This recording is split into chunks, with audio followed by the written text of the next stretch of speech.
Which of these fantasy studs will hit their age cliff here? Um, so I'll just say yes or no, and then we can talk more in depth. We got Kelsey. Yes. Yeah, I'm yes as well. Derrick Henry. Yes. Yes. Raheem Mostert. No. No. Austin Eckler. I'm push. It's a push.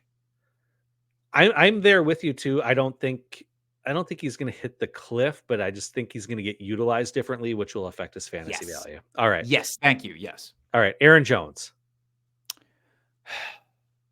It's so hard. I'm a no. Being a Packers fan, I'm I'm going a to say no. yes. I think I'm a no. yes. All right. We'll have to talk about him. Yeah. Keenan Allen. No, actually. No. Yeah, I'm a no as well. Devontae Adams. No. I'm a no as well. Cooper Kupp. Yeah. I'm going to say yes with Push. an asterisk. with an asterisk. With an asterisk. Okay. There. Well, we definitely got it. Let's start with Cooper Kupp then. Well, no. So right, what is? There's two more on the list here. Jake. Oh, okay. Okay. Jesus. Okay. God. All right. Russell Wilson. Yeah. Yes. Aaron Rodgers. Yeah. I'm going to say no.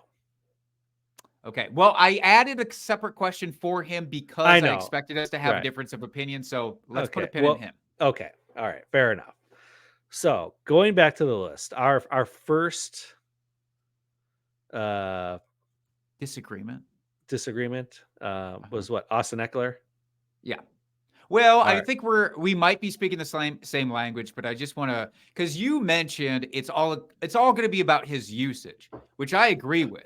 The workhorse days are done for Austin Eckler. Yes, I agree. I agree as well. Where he came into the league and excelled at anyways was being a pass catcher. So just get him back to where he was in his first few years in the league. And I think he still very much has that. Last year, he was playing through injury for what it's worth. So, now tacking on an extra workload or the workload he's gotten the last couple of years, which has been insane. Like if you looked at just his first 3 years and then flash forward to all of a sudden, every goal line carry is his, like most of the between the 20s. You're like, what the fuck happened here? This is Danny Woodhead all of a sudden became Derrick Henry. Like, when the hell was that allowed to happen? So I do think usage-wise, he should take a step back. Do you think his fantasy points per game is going to be massively shifted because of that? I don't know massively, but I think he's probably going to be overdrafted, or he's going to. I don't think I'll be drafting him where his ADP will be. Let's put it that way. I think he's got that name recognition. I think you've got the hype with Harbaugh coming in, who likes to run the ball. I think they're going to add someone, whether it's via the draft or free agency. They're going to bring in a name. It's not going to tank his usage, but I think, like you said, he's not going to be the bell cow anymore.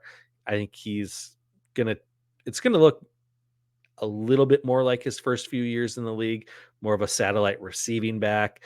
And those years of 15 touchdowns are just, I just don't see that happening anymore. The touchdowns are gone. Yeah. So I don't think it's so much an age related cliff. It's going to be a usage and volume situation here in my book.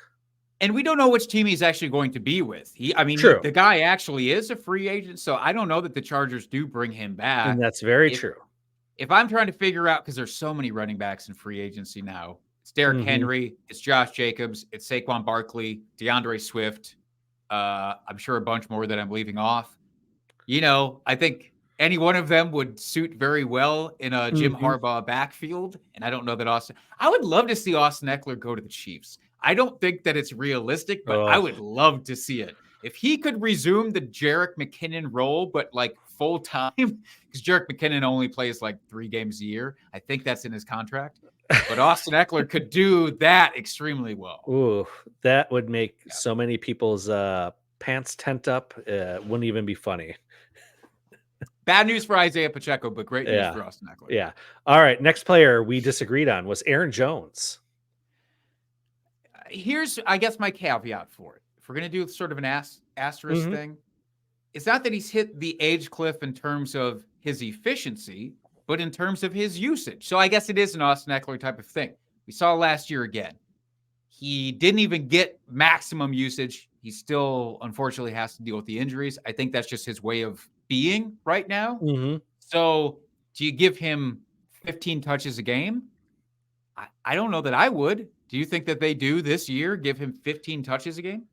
I do. I mean, when he was healthy and playing, he looked terrific. When healthy and I know, playing, I yes. know. Yes. I think the AJ Dillon experiment is over. I don't think he's Mhm. going to be back with the squad.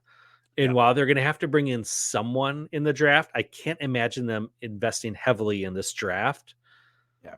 to get a running back or spending a ton of money in free agency bringing in a name. I just that's just not the Packers way. Yep. So by default, I think he's going to end up getting the bulk of the carries. Maybe they really like Emmanuel Wilson or Patrick Taylor Right. again to bring him Which back to those fill the are AJ Dillon role. yeah, Yeah. which those guys are fine, but I mean AJ Dillon was a guy that you could count on if you needed to, take 15 touches a game. Those other guys on Sure. the roster, I just don't see it. Like they're Maybe. they're good take a series here, series there type guys. I Yeah. just don't know that they're 15 touches a game. So that's why I think we're in disagreement here. That makes sense. All right. The one that I'm most curious about, because you were so mystic about it, is Cooper Kupp. We have a little bit of it. I think he's 1000% hit his age cliff. You seemed a little less sure. I don't think so. I think it's we saw both Puka and Cooper Mhm. have very good games in this offense last year. Uh, if anything, having Puka there opens things up for Cooper Cup. So while I think he probably takes a step back from what we've traditionally seen from his fantasy production, I don't think it's an age cliff related drop. So we might be talking semantics here. We might Yeah. be. We might be talking semantics.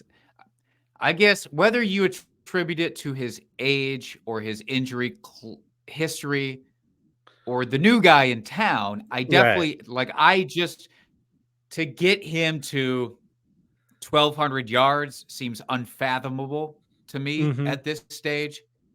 And I will tell you, so I don't want to be that guy, but I did look this up. So But from you're gonna week be that guy. 7, I'm gonna fucking be that guy. From week 7 on, he only had 2 games with more than 55 yards. All right. 2 games.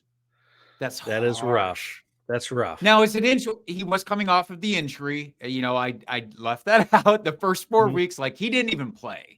In his first 2 games back, he looked like prime Cooper Kupp. He had 100-yard Right. games. And it Hmm. was fucking Puka Nacua who, because Cooper Kupp was back and doing his thing those first couple of games.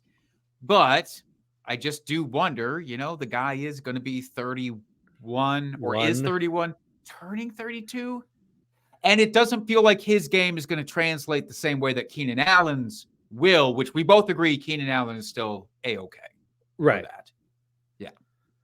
So Yeah. I got my Okay. qualms. No, I see it. I see it. I just don't agree. I mean, it's definitely within the realm Sure. of possibility, but I see where you're coming from.